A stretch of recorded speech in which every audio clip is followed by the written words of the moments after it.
समय की बात है जब मीनाक्षी अपने पति राघव के साथ हंसी खुशी रह रही थी। बस दोनों के जीवन में अगर कोई तकलीफ थी तो वो ये कि उनका कोई भी बच्चा नहीं था। दोनों की शादी को करीब 4 साल हो गए थे, पर उनको अभी तक ये खुशी नसीब नहीं हो पाई थी। फिर एक दिन मीनाक्षी की तबीयत अचानक खराब हो जाती है। जब राघव उसे डॉक्टर के पास लेकर जाता है तो पता चलता है कि वो माँ बनने वाली है। राघव और मीनाक्षी तो ये खबर सुनकर मानो खुशी से पागल ही हो जाते हैं। बस डॉक्टर मीनाक्षी को अच्छा शुद्ध खाना और अच्छी हवा पाने की सलाह देती है, जिस वजह से राघव उसे अपनी माँ के पास गांव छोड़ आता है। और जब राघव उनको मीनाक्षी के माँ बनने की खुशखबरी देता है तो वो खुशी से झूम उठती हैं। क्या सच में मैं दादी बनने वाली हूँ? हे प्रभु, तूने मेरी आखिरकार सुन ली और मेरी बहू की सूनी गोद भर दी।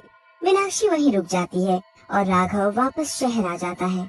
गांव में उसकी सास उसका खूब ध्यान रखती है और उसे खूब घी दूध पिलाती है। मीनाक्षी बड़े अच्छे से अपनी सास के साथ रह रही होती है।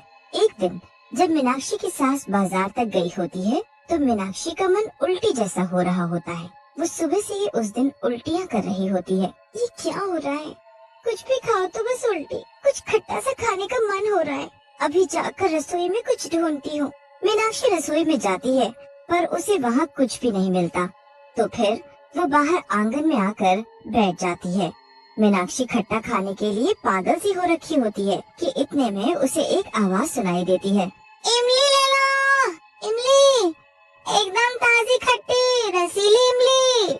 आवाज सुनकर ही मीनाक्षी के मुंह में पानी आ जाता है। वो झट से उठती है और दरवाजे पर जाकर खड़ी हो जाती है। सामने उसे एक औरत सर पर टोकरा लिए आती दिखती है। इमली ले लो, इमली, खट्टी रसीली ताजी इमली। अरे ओ इमली वाली, जरा इधर तो आओ। जी अभी आई। इमली वाली मीनाक्षी के पास आती है। वो जल्दी से इमली वाली से इमली लेती है। मुझे जल्दी से ताजी ताजी और एकदम खट्टी इमली दे दो। मेरा मन इनको देखकर मचल रहा है। जी अभी आपको बढ़िया रसीली इमली देती हूँ। इमली वाली मीनाक्षी को इमली दे देती है और मीनाक्षी उनको जल्दी से अंदर लेकर जाती है। उसके बाद वो एक के बाद एक इमली खाती है, जैसे उसे दुनिया की कोई सबसे स्वादिष्ट चीज मिल गई हो। कितनी स्वादिष्ट है ये इमलियाँ, मजा ही आ गया खाकर। मीनाक्षी पूरा दिन वो इमली खाती है और उसे अब उल्टियाँ आना भी बंद हो जाता है। पर वो जैसे ही इमली खाना बंद कर देती है उसे वापस उल्टी जैसा महसूस होने लगता है। मीनाक्षी एक ही दिन में सारी इमली खा जाती है और अगले दिन फिर उस इमली वाली का इंतजार करती है। फिर जैसे ही अगले दिन वो इमली वाली आती है, मीनाक्षी उससे फिर से ढेर सारी इमली खरीद लेती है। खा लो, अच्छे से खा लो, ये आपके बच्चे को बड़ी पसंद आएगी। मेरा बच्चा? तुमको कैसे पता कि मैं माँ बनने वाली हूँ? अरे वो बस जैसे ही आप इमली को देखकर एकदम से मचल रही थी ना, मैं तभी समझ गई थी। अच्छा। मीनाक्षी इमली लेकर अंदर चली जाती है और उसके जाते ही इमली वाली अजीब तरह से मुस्कुराती है। वो अपना इमली का टोकरा उठाती है और अपने सर पर जैसे ही रखती है वो वहाँ से गायब हो जाती है। उसके बाद वो एक पल में ही एक इमली के बगीचे में पहुँच जाती है। वहाँ आकर वो इमली वाली एक चुड़ैल में बदल जाती है। अब उसको मेरे जादुई बगीचे की जादुई इमलियों की आदत लग चुकी है। अब उसके बच्चे को मुझसे कोई नहीं बचा सकता। खा, जितनी इमली खानी है तू उतनी खा, क्योंकि तू जितनी इमली खाएगी मेरे लिए उतना ही अच्छा है। उस बगीचे में ढेरों इमलियाँ लगी होती हैं। वो बगीचा उस चुड़ैल का होता है, जिसमें उसने अपने जादू से उन इमलियों को उगाया होता है। वो चुड़ैल अपने बगीचे में पानी नहीं बल्कि जानवरों का खून डालती है, जिससे वो जादुई इमलियों को उगा सके। उसके बाद वो उन इमलियों को गर्भवती औरतों को खिलाती है। पर वो चुड़ैल ऐसा क्यों करती है? उसे ये सब करके आखिर क्या फायदा हो रहा होता है? जिस हिसाब से वो चुड़ैल खुश होती है, उस हिसाब से तो ऐसा लग रहा होता है कि जरूर चुड़ैल ये अपने किसी मकसद के लिए कर रही है। पर वो क्या था, बस वही चुड़ैल ये जानती है। वो तो बस सुबह सुबह रोज अपने बगीचे से ढेर सारी ताजी जादुई इमलियाँ तोड़ती है और अपनी टोकरी में भरकर गांव की सारी गर्भवती औरतों को ले जाकर खिलाती है। सब गर्भवती औरतों को उन इमलियों की इतनी गंदी आदत पड़ जाती है कि वो उसके बिना रह ही नहीं पाती। मीनाक्षी भी उनमें से एक थी जो ऐसा ही करती थी। मीनाक्षी की सास तो मीनाक्षी के इमली खाने से बहुत ही दुखी हो चुकी थी और वो एक दिन इस बात के लिए उसे खूब डांटने लगी थी। हद हो गई बहू, पूरा दिन तो बस यही इमलियां चूसती रहती है। अरे कुछ दूध दही मक्खन खा, कोई फल फ्रूट खा। पूरा दिन बस ये इमली खाएगी तो कैसे बच्चा तंदुरुस्त होगा? मेरा कुछ और खाने का मन ही नहीं करता माँ जी। मुझे खुद समझ में नहीं आ रहा कि आखिर मुझे भूख क्यों नहीं लगती। बस ऐसा लगता है पूरे टाइम ये इमली ही खाती रहूं। अगर मैं कुछ और खाने की कोशिश करती हूँ तो मुझे उल्टियाँ होने लगती हैं। बताओ ना सासू माँ, इसमें मेरी क्या गलती है? हाँ, तेरी कोई गलती नहीं है, मेरी गलती है। अब कल राघव आएगा तो वही देखेगा क्या करना है। अगले दिन राघव आ जाता है और मीनाक्षी से पूछता है, कैसी हो मीनाक्षी? इससे क्या पूछ रहा है, मुझसे पूछ। क्या हुआ माँ, आप गुस्से में लग रही हो? अरे तो क्या करूं, इसे तो यहाँ छोड़ कर गया था ताकि यहाँ से अच्छा खाएगी और अच्छी हवा में रहेगी, पर ये तो पूरा दिन बस इमली खाती रहती है। अरे मैं तो दुखी हो गई हूँ। अच्छा तो ये बात है, कोई नहीं, मैं बात करूँगा मीनाक्षी से, पर फिलहाल मुझे इसे अभी शहर लेकर जाना है। मीनाक्षी का एक अल्ट्रासाउंड होना जरूरी है, तो मीनाक्षी तुम जल्दी तैयार हो जाओ। मीनाक्षी और राघव शहर में डॉक्टर के पास जाते हैं। वहाँ डॉक्टर जब मीनाक्षी का अल्ट्रासाउंड करती है तो उसके होश उड़ जाते हैं। बच्चा बिल्कुल इमली के आकार का होता है। डॉक्टर परेशान हो जाती है। राघव और मीनाक्षी दोनों गांव वापस आ जाते हैं। उनके चेहरे बड़े ही उदास होते हैं। राघव अपनी माँ को बताता है कि बच्चे का आकार इमली जैसा है, तो वो बड़ी हैरान हो जाती है। नहीं नहीं, ऐसा थोड़ी होता है, पर ये काफी अजीब बात है। पता है, आज बिमला की बहू भी शहर गई थी चेकअप करवाने में। मैं जरा उससे अभी बात करके आती हूँ।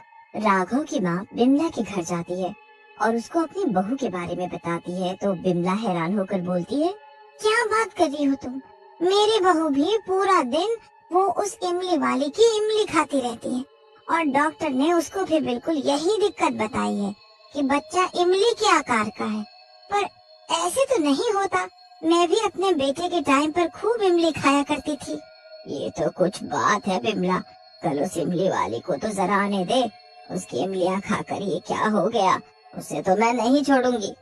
मैं भी। बस फिर अगले दिन दोनों मिलकर अपनी बहुओं को बाजार काम से भेज देती हैं और उस इमली वाली का इंतजार करने लगती हैं। जैसे ही वो इमली वाली आती है, वो मीनाक्षी को आवाज देने लगते हैं। मीनाक्षी की सास और विमला की सास खूब खूब सुनाने लगती हैं। तूने ये कैसी इमली दी हमारी बहुओं को, जो उनका बच्चा ऐसा ही हो गया है? सच बता, कैसी इमली खिलाई तूने उन्हें, वरना मैं तुझे पुलिस के हवाले कर दूंगी। इमली वाली जोर जोर से हंसने लगती है। उसे हंसते देख दोनों औरतों को बहुत गुस्सा आता है। वो गुस्से में आकर उस इमली वाली को पकड़ लेती हैं। इमली वाली को इतना गुस्सा आता है कि वो उसी वक्त अपने चुड़ैल के रूप में आ जाती है। चुड़ैल को देखकर दोनों औरतें एकदम से पीछे हट जाती हैं। चुड़ैल, ये तो चुड़ैल है। मैं एक चुड़ैल हूँ और तुम्हारी बहुओं को जो बच्चा होगा वो उनका नहीं मेरा होगा, समझी? वो खुद ब खुद मेरे पास आ जाएगा और मेरे साथ ही रहेगा। वो नहीं बल्कि मैं बनूंगी सारी गर्भवती बहुओं की माँ। इतना कहकर चुड़ैल तो गायब हो जाती है, पर दोनों औरतों के होश उड़ जाते हैं। वो अपनी बहुओं को ये बात समझाती हैं, पर वो दोनों या गांव की कोई भी बहू ये बात मानने को तैयार नहीं होती। उसके बाद वो दोनों एक बाबा के पास जाती हैं और उनको सारी बात बताती हैं। अगले दिन वो चुड़ैल का पीछा करके उसके बगीचे तक पहुंच जाती हैं और जब चुड़ैल वहां नहीं होती तो चुपके से उसके पूरे बगीचे में चीनी डाल देते हैं। उस चीनी की वजह से पेड़ों की जड़ें गलने लगती हैं और पेड़ मुरझाने लगते हैं। पेड़ों के साथ साथ चुड़ैल की हालत भी ऐसी ही होने लगती है। उसकी शक्तियाँ खत्म होने लगती हैं और वो एक ही जगह पड़ी रहती है। अरे ये क्या हो गया मेरे बगीचों को? ऐसे तो मेरा क्या होगा? अब मैं क्या करूं? चुड़ैल कुछ नहीं कर पाती और कुछ ही देर में वो पड़े पड़े उसी बगीचे में अपने इमली के पेड़ों के साथ मिट्टी में मिल जाती है। चुड़ैल के अंत के साथ साथ सारी गर्भवती औरतों के ऊपर से जादू भी खत्म हो जाता है। कुछ ही दिन में मीनाक्षी और बिमला की बहू के घर बच्चे पैदा होते हैं। दोनों बच्चे बिल्कुल स्वस्थ थे और सही सलामत पैदा हुए थे। सब बड़े खुश होते हैं और सब ठीक हो जाता है। शीला का पति उसे अक्सर मारता पीटता रहता था। शीला खुद तो हमेशा दर्द सहती रहती, पर जब उसका पति उसकी 8 साल की छोटी सी बेटी पर भी हाथ उठाने लगा तो शीला ने डिवोर्स लेना ही सही समझा। देखो राज, अब मुझे तुमसे डिवोर्स चाहिए। मैं खुद तो ये सब बर्दाश्त कर सकती हूँ, पर अब सवाल मेरी बेटी का है और मैं उसका फ्यूचर ऐसे बर्बाद नहीं होने दे सकती हूँ। शीला अपने पति राज से डिवोर्स ले लेती है और वो अपनी बेटी प्रिया को लेकर नए शहर में एक नई शुरुआत करने के लिए चली जाती है। शीला पढ़ी लिखी थी, इसी वजह से उसे जल्द ही एक अच्छी जगह पर नौकरी भी मिल जाती है। लेकिन अब सवाल प्रिया का था। एक दिन शीला की दोस्त टीना उसके घर आती है। वो दोनों बैठकर आपस में बातें कर रही थी। टीना, मुझे तो समझ ही नहीं आ रहा है कि मैं क्या करूं। प्रिया के स्कूल में दाखिला करवाने और उसे स्कूल भेजने में अभी 1 हफ्ता लगेगा और कल से मेरा जॉब पर जाना भी बेहद जरूरी है। अब तुम ही बताओ कोई रास्ता मुझे। अरे ये तो समस्या है, क्योंकि तुम प्रिया को अपने साथ लेकर भी नहीं जा सकती। वही न टीना, बताओ मुझे कि मैं अब क्या करूं। मैं उसे अकेले भी नहीं छोड़ सकती और साथ तो बिल्कुल ही नहीं ले जा सकती। ऐसे हालातों में मेरा जॉब करना भी बेहद जरूरी है। अच्छा, क्या तुमने second parent baby sitter app का नाम सुना है शीला? देखो, आज के जमाने में हमारा फोन हमारी हर हेल्प कर सकता है। ये जो ऐप है ना शीला, इस ऐप की मदद से तुम एक जिम्मेदार और भरोसेमंद बेबी सिटर को यहीं घर पर बुला सकती हो। वो प्रिया का ध्यान रख लेगा और फिर सिर्फ 1 ही हफ्ते की तो बात है। ओह, ये तो सुनने में बहुत अच्छा लग रहा है, पर क्या सच में इस ऐप पर भरोसा कर सकती हो टीना? ये सेफ तो है ना? हाँ शीला, बिल्कुल। अब मैं चलती हूँ, तुम इसी ऐप की मदद लेना। टीना प्रिया को बाय करती है और शीला के घर से चली जाती है। उसी दिन शाम को शीला उस ऐप को डाउनलोड कर लेती है और उसकी मदद से चमेली नाम की एक बेबी सिटर को अगले 1 हफ्ते तक के लिए अपॉइंट कर लेती है। अगले दिन सुबह जैसे शीला ऑफिस के लिए रेडी होती है, उसके दरवाजे पर दस्तक होती है। जब शीला दरवाजा खोलती है तो देखती है कि दरवाजे पर महज एक 19-20 साल की लड़की खड़ी थी। उसने काले रंग के कपड़े पहन रखे थे और उसका चेहरा बिल्कुल सफेद था। उसकी नीली आंखें देखकर ऐसा लग रहा था मानो उनमें बिल्कुल जान ही ना हो। वो लड़की शीला से कहती है, हेलो मैम, मेरा नाम चमेली है और मैं ही आपकी बेबी सिटर हूँ। आज से अगले 1 हफ्ते तक आपके ऑफिस जाने से पहले मैं आ जाऊंगी और तब तक आपके बच्चे के साथ रहूंगी जब तक आप वापस नहीं आ जाते। शीला को वो लड़की अजीब तो लगती है, पर वो जल्दबाजी में उस पर ज्यादा ध्यान नहीं देती और उसे प्रिया के खाने वगैरह के बारे में बताकर ऑफिस चली जाती है। इधर प्रिया भी सोकर नहीं उठी थी और वो अपने बेड पर चुपचाप लेटी हुई थी। चमेली जाकर उसके सामने बैठ जाती है और उसे अजीब तरह से घूरने लगती है। तभी प्रिया की आंख खुल जाती है तो वो सामने चमेली को बैठा हुआ देखती है। आप कौन हो? चमेली उसकी तरफ देखती है और अचानक से उसकी आंखें एकदम लाल हो जाती है। जब प्रिया चमेली की आंखों में देखती है तो उसकी भी आंखें एकदम लाल हो जाती है, मानो चमेली ने प्रिया को वश में कर लिया हो। प्रिया, मैं तुम्हारी बेबी सिटर हूँ और अब से मैं ही तुम्हारी बेस्ट फ्रेंड हूँ। मैं हर वक्त तुम्हारे साथ रहूंगी। तुम्हें मेरी सारी बातें माननी होगी। ठीक है, मैं आपकी सारी बातें मानूंगी। शाम को जब शीला घर आती है तो चमेली वापस चली जाती है, पर शीला देखती है कि प्रिया अजीब सा बर्ताव कर रही थी। जब डिनर के बाद शीला प्रिया के रूम के बाहर जाती है तो उसे अंदर से कुछ आवाजें आती हैं। प्रिया किसी से बात कर रही थी। हाँ, मुझे पापा की बहुत याद आती है। क्या तुम सच में उन्हें वापस ले आओगी? पर मम्मी पापा को पसंद नहीं करती और पापा भी। नहीं, मम्मी बुरी नहीं है। शीला ये सब सुनकर दंग रह जाती है और वो कमरे के अंदर आ जाती है। शीला के अंदर आते ही प्रिया सहम जाती है। अरे मम्मी, आप यहाँ? वो मैं खेल रही थी अपने टॉय से। पर प्रिया, तुम किसी से बात कर रही थी ना? कौन था यहाँ? प्रिया अपने कमरे की खिड़की की तरफ देखती है। अंधेरे की वजह से खिड़की के बाहर कुछ नहीं दिख रहा था। मम्मी, वो वहाँ पर मेरी फ्रेंड आई थी, वही फ्रेंड जो दिन में आई थी। मैं उसी से बात कर रही थी। शीला खिड़की की तरफ देखती है। बेटा, पर हमारा तुम्हारा रूम 2nd फ्लोर पर है। भला कोई उस खिड़की से कैसे आ सकता है? जरूर तुम्हें वहम हुआ होगा। चलो अब सो जाओ। शीला खिड़की बंद कर देती है और प्रिया को सुला देती है। शीला खुद भी प्रिया के बगल में सो जाती है। इसी तरह 5 दिन बीत जाते हैं। चमेली के जाने के बाद प्रिया अजीब हरकतें करने लगती थी। वो शीला से बात नहीं करती थी और अक्सर वो अपने ही कमरे में बंद रहती थी। शीला अक्सर उसे खुद से बात करते हुए और हंसते हुए भी सुनती थी। एक दिन आधी रात में शीला को एक तेज आवाज सुनाई देती है। वो दौड़कर अपने किचन में जाती है तो देखती है कि प्रिया हवा में उड़ रही थी। उसकी आंखें एकदम लाल थी। प्रिया किचन के एक कोने में देख रही थी। शीला जब उस तरफ देखती है तो दंग रह जाती है, क्योंकि किचन के कोने में चमेली खड़ी थी। चमेली, इतनी रात गए तू यहाँ क्या कर रही है? और तू अंदर कैसे आई? क्या किया तूने मेरी बेटी के साथ? अब वो तेरी बेटी नहीं, मेरी बेटी है। चमेली प्रिया की तरफ इशारा करती है और अपनी उंगलियां घुमाती है, जिससे प्रिया का सर उल्टा घूम जाता है और फिर अचानक से वो नीचे जमीन पर गिर जाती है। अरे मेरी बेटी! प्रिया उठ जाओ बेटा, देखो तुम्हारी मम्मी यहाँ है। प्रिया आंखें खोलती है और शीला को जोर से धक्का दे देती है, जिससे शीला दूर जाकर गिरती है। प्रिया अपने हाथ में चाकू ले लेती है और चमेली के पास जाकर खड़ी हो जाती है। देख ले शीला, अब ये सिर्फ मेरी बात सुनेगी, क्योंकि अब ये मेरी बेटी है। तुझे इसकी परवाह कभी थी ही नहीं, क्योंकि तूने इसे किसी और के पास छोड़ दिया। पर अब प्रिया अपनी असली माँ के पास आ गई है और मेरे एक इशारे पर ये तुझे भी खत्म कर देगी। तुम ये सब क्यों कर रही हो? कौन हो तुम और मुझसे क्या चाहती हो? मैं कोई इंसान नहीं बल्कि एक चुड़ैल हूँ। मेरी माँ भी मुझे इसी तरह से घर पर अकेला छोड़कर चली जाती थी और एक दिन उनकी लापरवाही से मेरी मौत हो गई। तब से मैं बेबी सिटर चुड़ैल बनकर घूम रही हूँ।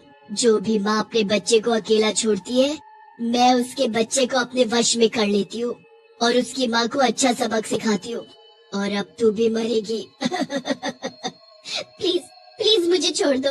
चमेली प्रिया को इशारा करती है और प्रिया चाकू लेकर शीला की तरफ भागने लगती है। प्रिया बेटा, मैं तुम्हारी माँ हूँ, होश में आओ। सिर्फ मेरा प्यार ही तुम्हें वापस पहले जैसा कर सकता है। अगर मेरा प्यार सच्चा होगा तो तुम जरूर होश में आओगी। प्रिया आंखें खोलो, फिर सब अच्छा हो जाएगा। प्रिया रुक जाती है, पर चमेली उसे कहती है, प्रिया इसकी बात मत सुन। अगर तू इसे मार देगी तभी तो मैं तुझे तेरे पापा से मिलवा पाऊंगी। भूल गई कि इस औरत ने तुझे तेरे पापा से दूर किया था। नहीं प्रिया, ये सब सच नहीं। मैं तुमसे बहुत प्यार करती हूँ। होश में आओ बेटा। प्रिया होश में आ जाती है और उसकी आंखें वापस नॉर्मल हो जाती हैं। वो दौड़ के जाकर अपनी माँ को गले लगा लेती है। मम्मी मुझे माफ कर दो मम्मी, मैंने आपको चोट पहुँचाई। जैसे प्रिया पर से चमेली का जादू टूटता है, चमेली भी कमजोर हो जाती है। शीला प्रिया को गले लगा लेती है और फिर चमेली के कमजोर होने का फायदा उठाकर अपने मंदिर में रखा त्रिशूल उठाकर उसके सीने में घोंप देती है। ये ले डायन, मर। तुझे तो नरक में भी जगह नहीं मिलेगी। चली जा हमारी जिंदगी से दूर, बहुत दूर। बचाओ, मैं तुम्हें छोड़ूंगी नहीं। यही चिल्लाते हुए चमेली हवा में गायब हो जाती है। शीला प्रिया को गले लगा लेती है और उस घर से नए घर में शिफ्ट हो जाती है। इस हादसे से प्रिया और शीला के बीच का प्यार और ज्यादा बढ़ जाता है।